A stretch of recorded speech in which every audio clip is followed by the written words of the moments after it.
kita doakan sehat-sehat, bahagia, sejahtera, dan rezekinya makin berlimpah. Amin, amin, amin, amin. Oke sahabat-sahabat, nah apa sih topik kita pada hari ini? Nah, hari ini sebetulnya aku hanya mau mengedukasi ya, dan ini penting banget nih dari sisi edukasi kan bisa macam-macam ya topiknya. Nah, hari ini pembahasannya lebih ke arah bidang finansial gitu ya. Nah, soalnya belakangan ini marak nih lagi dibicarakan di mana-mana gitu ya. Jadi topikku hari ini adalah jangan beli unit-link untuk tujuan investasi murni. Nah, menarik ya. Jangan beli unit-link untuk tujuan investasi murni. Kenapa demikian? Nah, ini dia yang mau aku bahas ya. Kan lagi marak nih gitu ya pemberitaan gitu ya, atau mungkin dengar kiri kanan dan sebagainya gitu ya. Ada mungkin yang bilang bahwa aduh rugi ya beli produk unit-link gitu ya. Kok uangnya cuma segini ya jadinya ya gitu ya. Kok nggak berkembang ya dengan bagus gitu ya. Itu ada tuh hal-hal kayak begitu ya yang dibahas gitu. Sebetulnya itu mungkin kurangnya pemahaman mereka tentang yang namanya unit-link ini gitu ya. Ataupun mungkin aja dulu waktu dijelaskan ada penjelasan yang kurang tepat atau kurang bijaksana nih gitu ya. Mungkin loh ya. Jadi bisa bermacam-macam nih, entah karena memang mereka kurang memahami gitu ya, karena memang nggak terlalu paham gitu ya, padahal mungkin udah diedukasi, cuma memang mungkin mereka belum terlalu memahami aja gitu ya, pemikirannya, pemahamannya agak kurang gitu ya, atau mungkin saja waktu dulu dijelaskannya ada hal-hal yang kurang tepat atau kurang bijaksana gitu ya.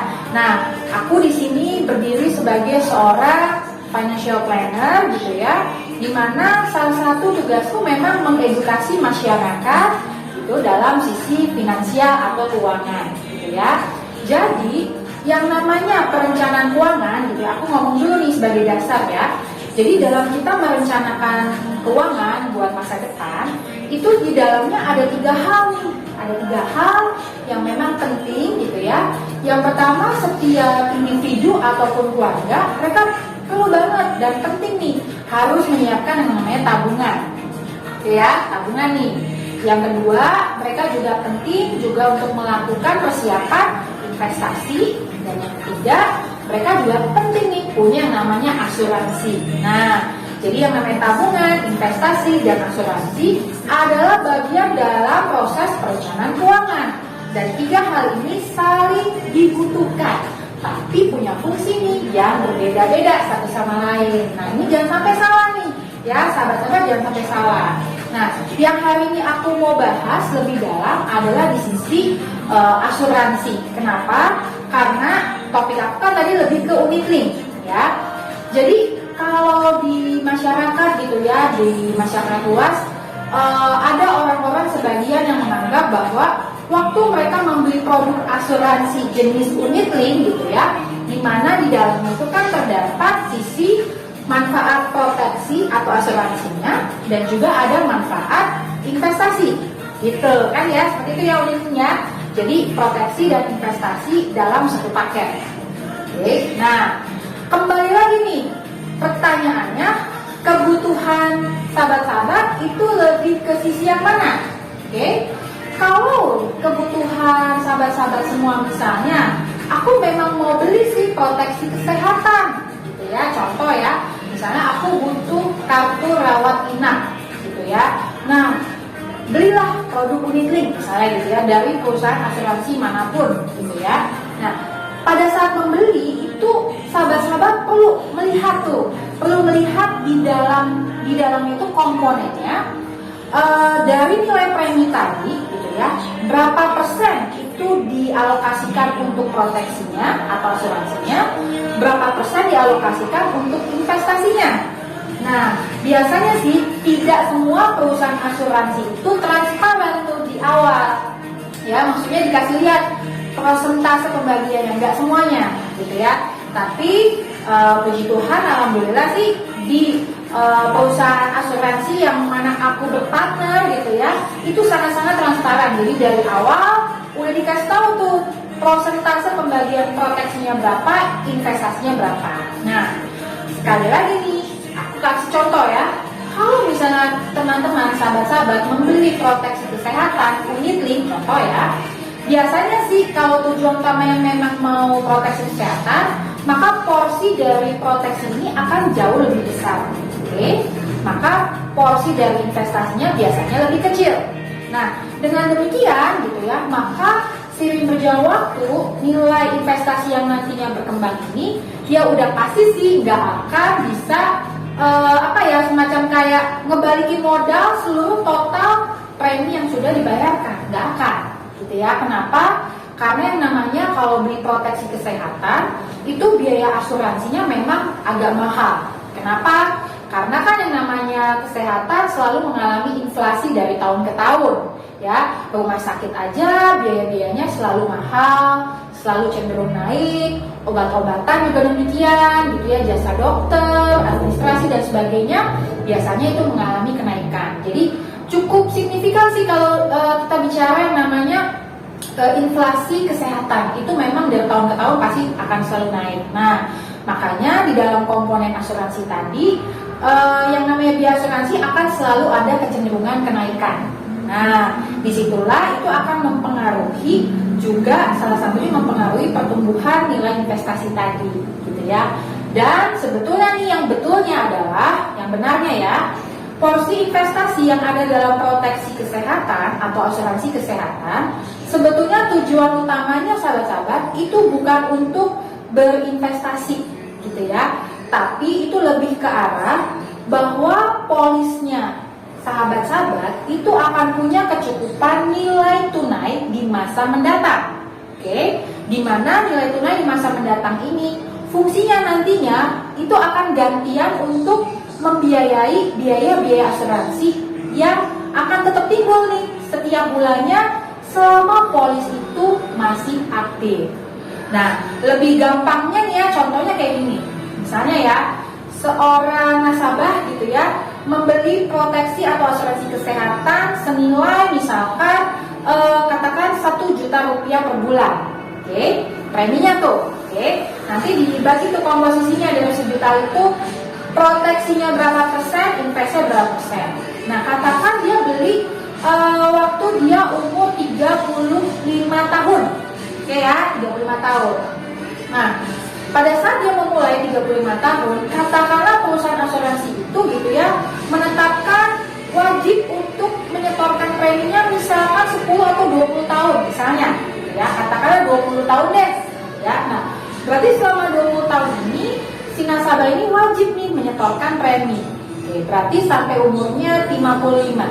Oke ya. Nah, berarti selama 20 tahun itu terbentuklah nilai tunai investasi hanya berasal dari porsi investasinya ya, sahabat-sahabat. Bukan berasal dari total premi 1 jutanya, tapi dari porsi berapa persen tadi dari untuk sisi investasi tadi, gitu. Dari si investasi ini berapa persen tadi, itulah yang akan berkembang menjadi nilai tunai investasi. Kurang lebih seperti itu. Nah, begitu udah 20 tahun, 55 usianya, katakanlah dia berhenti nih dari pekerjaan, misalnya karyawan ya, lalu resign ataupun pensiun. Nah, pada saat pensiun itu, kalaupun memang dia tidak ada pekerjaan lain lagi, ataupun mungkin udah ada bisnis lain untuk menopang kehidupan berikutnya, gitu ya. Nah, kalau dari sejak 55 sampai usia kedepannya lagi, misalkan tambahin lagi deh, gitu ya, sampai usia 65 tahun, berarti 10 tahun lagi, atau tambahin lagi sampai 75, tambahin lagi 10 tahun lagi, kan gitu ya. Berarti untuk 20 tahun lagi ke depan, si nasabah ini misalnya udah nggak bisa membayarkan rutin nih preminya, karena dia mau di cover sampai umur 75. Nah, bisa nggak kayak gitu dia nggak bayar premi lagi? Nah, disitulah bisa banget peranannya hasil dari nilai tunai investasi yang udah berkembang selama 20 tahun tadi, maka itu akan membiayai nih biaya asuransi bulanan gitu dari polis tersebut gitu, sehingga polis ini akan tetap aktif. Jadi hanya membiayai biaya asuransinya aja. Nah, kalau lama-lama membiayai kan lama-lama bisa habis. Kalaupun itu habis, nah nanti biasanya si nasabah akan diingatkan, yuk lakukan aja top up. Top up itu sesekali hanya untuk menambah nilai investasinya saja, gitu ya. Jadi nggak perlu lagi rutin bayar premi gitu tiap bulan. It's okay kalau mau top up sesekali aja, hanya supaya ada kecukupan nilai tunai invest yang bisa membiayai biaya asuransi bulanan tadi sampai umur 75. Nah, sebetulnya itulah fungsinya, sebetulnya fungsi utama dari nilai tunai investasi yang ada di polis asuransi kesehatan. Nah, jadi kalau misalnya ada orang yang memang dia punya kecenderungan tujuan investasi. Nah, ini harus dibedakan nih. Kalau benar-benar mau investasi murni, ya udah jangan beli produk unit link. Oke, bisa tujuannya emang benar-benar kebutuhannya investasi murni. Teman-teman, sahabat-sahabat kan bisa masukin ke perusahaan reksadana, saham, main Bitcoin gitu ya. Sekarang juga banyak kan orang ngomongin tentang cryptocurrency gitu ya. Banyak apa yang bisa dilakukan tuh banyak halnya. Bisa juga kita juga mulai berbisnis gitu ya untuk bisa menciptakan income-income yang lainnya. Jadi untuk berinvestasi itu banyak banget source-nya yang bisa kita lakukan. Nah, tapi kalau misalnya ada orang juga yang misalnya gini, aku mau nih berinvestasi juga, tapi aku juga mau ya tetap punya uang pertabungan jiwa atau semacam dana waris. Yang namanya hidup kan kita nggak ada yang tahu ya gitu. Bisa jadi kita dipanggil cepat sama yang maha kuasa, padahal misalnya kita punya istri atau punya anak-anak gitu ya yang memang masih sangat bergantung hidupnya sama kita. Nah, kalau kebutuhan seperti itu, dia memang ada investasi, ada kebutuhannya juga, tapi dia juga mau ada semacam kayak dana warisan yang akan diwariskan kalau ada apa-apa sama dia ya, untuk usia gitu ya, lebih dini. Nah, itu boleh tuh, misalnya sahabat-sahabat beli asuransi jiwa gitu ya, yang unit link pun boleh gitu ya. Itu di dalamnya nanti tinggal diatur berapa persen proteksinya, berapa persen investnya. Nah, kalau di sini misalnya nanti porsi investasinya dibikin lebih besar lagi dari proteksinya, bisa nggak? Bisa banget. Jadi kalau unit link itu sebenarnya ini loh, fleksibel. Kita tuh sebagai nasabah bisa ngatur sendiri. Kita mau berapa persen proteksi, berapa persen investasi. Apalagi kalau manfaat proteksinya hanya uang pertama jiwa. Jadi itu bisa banget, bisa diatur sesuai kebutuhan. Nah, kalau kondisinya kayak begini, misalnya investasi yang lebih besar proteksinya, tentu nanti hasilnya juga bisa lebih oke. Nah, tapi sekali lagi, jangan pernah percaya dengan kata-kata bahwa yang namanya investasi hasilnya itu pasti sekian nih, pasti angkanya sekian. Investasi apapun gak akan loh ngomongnya pasti angkanya sekian, gak akan. Mau investasi saham, reksadana, cryptocurrency, nilainya itu semua pasti fluktuatif. Ya, jadi kalau ada kayak semacam penjual atau sale di luar sana yang bilang ke Anda bahwa ini loh investasi di sini hasilnya pasti sekian. No, jangan percaya kayak begitu ya. Maksudnya investasi apapun pasti nilainya fluktuasi, gitu ya. Jadi kita tetap aja akan ada perkiraan atau asumsi. Jadi biasanya perusahaan-perusahaan investasi itu dia akan ngasih perkiraan, angkanya sekian. Nanti prosentasenya bisa sekian nih kurang lebih. Bisa kadang-kadang rendah, sedang, atau tinggi. Gitu sahabat-sahabat ya. Nah, tapi kalau misalnya mau yang lebih pasti angkanya sekian rupiah gitu ya, Anda ingin mendapatkan hasil yang memang maunya pasti dia sekian aja kurang lebihnya. Nah, itu sih sebaiknya ya sahabat-sahabat bisa taruh uangnya di bank. Bener dong? Di bank bisa itu tabungan biasa gitu ya, atau masukin deposito. Nah, cuman memang semakin kesini perusahaan-perusahaan investasi ataupun perusahaan asuransi sendiri nih gitu ya, itu sekarang udah banyak juga yang menyediakan pertumbuhan hasil uang berkembangnya itu dimasukin dalam bentuk seperti deposito bank. Artinya dia tingkat suku bunganya lebih rendah gitu ya, jadi resikonya lebih rendah tapi cenderung lebih stabil. Itu juga udah banyak tuh dari perusahaan asuransi. Jadi kalau memang mengharapkan nilai tunai investnya yang lebih stabil gitu ya, nggak terlalu deg-degan gitu ya, ada gitu ya, masih ada. Kita tinggal konsultasi aja dengan para sales atau konsultan keuangannya gitu ya. Jadi semuanya itu sebetulnya kalau bicara unit link bisa banget diatur sesuai kebutuhan gitu ya. Terus sekali lagi, tentukan kebutuhan, tujuan sahabat-sahabat itu mau apa ya. Mau investasi murni berarti taruhnya jangan di unit link kesehatan gitu ya. Kalau mau investasi murni bisa taruhnya macam-macam di perusahaan investasi seperti reksadana gitu ya, saham, mau cryptocurrency gitu ya, atau perusahaan asuransi. Tapi sahabat-sahabat jangan beli proteksi kesehatan. Mungkin proteksinya belinya uang potongan jiwa, nanti nilai investasinya mungkin porsinya bisa lebih tinggi, bisa lebih besar. Nah itu ada beberapa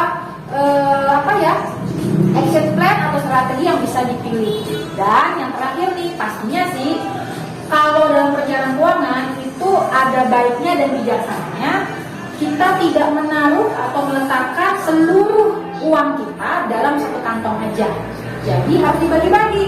Ada dalam kantong tabungan, dalam kantong investasi, dan dalam kantong asuransi. Karena sekali lagi nih, 3 hal ini saling dibutuhkan, saling berkaitan, tapi punya fungsi yang berbeda. Dan sebetulnya kenapa asuransi itu diperlukan banget dan penting? Karena ini sebenarnya menjadi fondasi untuk melindungi si tabungan kita dan juga melindungi investasi kita, termasuk aset-aset kita. Kenapa demikian? Karena sekali lagi sahabat-sahabat, yang namanya asuransi itu untuk mengalihkan resiko. Jadi meminimalkan kerugian finansial atas resiko kehidupan yang mungkin saja terjadi pada seseorang, ya. Dan resiko kehidupan itu ada 2 jenis. Resiko yang mungkin bisa iya atau tidak, bisa kejadian atau tidak. Satu lagi resikonya pasti terjadi. Kalau resikonya bisa iya, bisa tidak kejadian, apa contohnya? Sakit, dan apalagi sakit kritis ya. Kecelakaan, nah itu bisa iya, bisa enggak. Kita sih berharapnya enggak ya, doanya enggak, yang baik-baik aja. Tapi ada satu resiko yang adalah kepastian dan semua orang pasti mengalami, yaitu resiko tutup usia. Nah, disinilah 2 hal ini yang namanya resiko hidup yang kita nggak pernah tahu kapan terjadinya, gitu ya. Disitulah peranan asuransi itu memegang peranan yang penting.